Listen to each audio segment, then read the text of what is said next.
Hi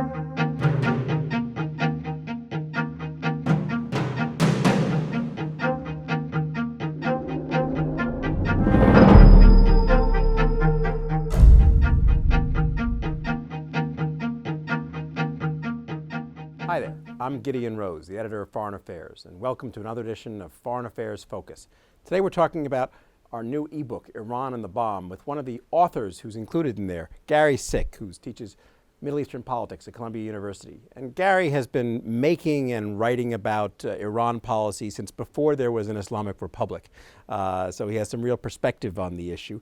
And the article of his that we've included in the book is one from way back in 1987 called Iran's Quest for Superpower Status. And the reason I picked that one, Gary, is not because you haven't done other newer things for us, but because that really held up well.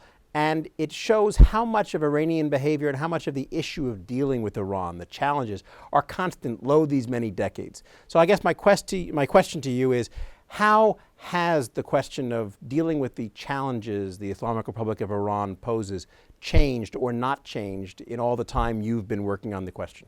Well, frankly, I was pleased that you decided to choose that article. I frankly had forgotten about it. I really had, it was 25 years ago practically. And so I went back and reread it.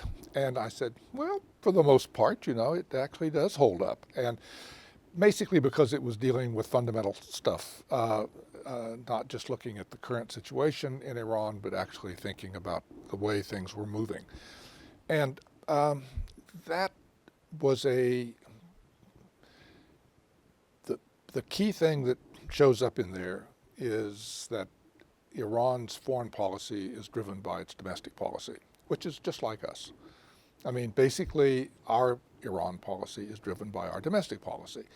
And that is a sort of truth which you just can't say too often, because actually it determines everything. So with Ahmadinejad now at the UN and all of that and the noise, and he's getting ready to leave, the internal politics of what's going on with him and who's going to replace him and so forth will be tremendously important in terms of where Iran's policy goes from here. Well, what does it mean to say that Iran's foreign policy is a function of its domestic policy? What does the regime actually want, and how does that drive, say, the Iranian nuclear program? Well, actually there are two sides to it. One is that, in fact, it almost makes no difference at all who is in charge, because in many respects, contrary to popular belief, Iran's policies today with regard to their neighbors, with regard to, say, the Russians, with regard to us, and regard to their long-term interests in the region haven't really changed since the days of the Shah.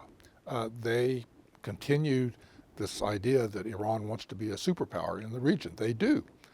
And of course, we've actually helped them accomplish that. I mean, by taking out Iraq. And starting in 2001, you know, we first of all knocked out the Taliban, who was their worst enemy to the east, and then before that was over, we turned around and knocked out Saddam Hussein, who was their worst enemy to the west, and then we kindly installed a Shia government in Baghdad for the first time in more centuries than anybody can remember, and suddenly Iran was left as the only one standing. That the nations that acted as buffers or rivals to Iran had been eliminated by us. And I've had Iranians say, you know, we really appreciate this. We're not quite sure why you guys did that, but it was a very nice gesture on your part. Well, in that sense, Iran's interests don't change. Their desire to be a superpower in the region, certainly the Shah wanted that, and any government, any administration, any form of rule that comes after the mullahs will be the same. So that doesn't change that much. And I think that's one of the things that people miss, is that they look at Ahmadinejad ranting about one thing or another, and they say, oh my goodness, this is Iran's policy. In fact, Iran's policy hasn't changed. So what are the specific characteristics of the Islamic Republic's foreign policy that make it different from any Iranian government's foreign policy one might imagine? It started out, and it's written into their constitution, that they will export their revolution, that they will export Islam to the rest of the world, and that this is their fundamental objective. So that is their key foreign policy objective. Well, it was for a while. And right after the revolution, they got very excited about this, and they began pushing very hard. The world pushed back.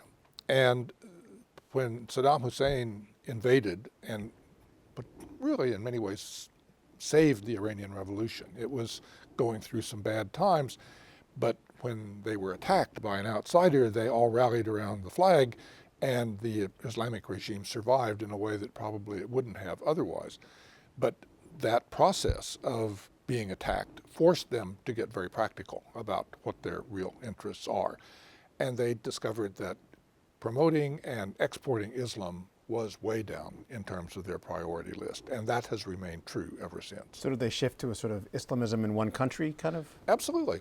attitude? That really is what they did, and they began focusing very much on what's good for us and how do we function. And So let's talk about the nuclear program in that context. What is why is the nuclear program good for them? the nuclear program, you got to remember that Iran's nuclear policy today is really scarcely different at all from the Shah's nuclear policy. When the Shah was doing it, we were giving him nuclear reactors. We were assisting him in every way we could. We were competing for his business, and we thought this was just dandy. Although there were people around saying, hey, he's really going for a bomb, we were prepared to just ignore that, close our eyes to it, and help because he was a friend of ours. The mullahs are doing exactly the same thing, and they're building nuclear reactors. They're getting a capability, which the Shah talked about, amusingly, he called it a surge capability. He wanted to have, he said this to his closest associates, that Iran would get close enough to the bomb that it could surge to actually getting a bomb if it ever felt that it needed it. I think that's exactly what Iran's policy is today. Is there a possible stopping point or a saddle point at which they could get to there and go no further, and then we could potentially negotiate some kind of stabilization of the situation at that point? Frankly, I think that's where we are. In reality, Iran is not making a mad dash for the bomb. It has increased its capacity to do that, but it's not doing it. It's not kicking out the IAEA inspectors. It's not suddenly enriching uranium to 90%. It's not doing all of those things that it would do if it was actually going for a bomb as fast as it could. To me, this has been true for quite a few years, actually. The U.S. government doesn't recognize that. Certainly the government of Israel doesn't recognize that. But this is our best hope to actually work out a deal with Iran, is to let them, what we should be negotiating is how do we keep Iran, if they're going to have the capability of going for a bomb, how do we negotiate it so they're as far away from that as possible?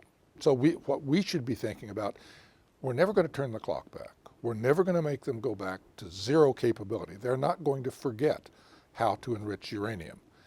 But what we can do is build the situation in a way that their store of enriched uranium is outside the country, that other things intervene, that if they decided to go for a bomb, it would still take them a very long time to get there. And then you can start talking about dramatic efforts of bombing them or doing something else to stop them. But we'll know that when it happens. We're not negotiating that way. We're negotiating as if we could stop them cold and that would be the end of it.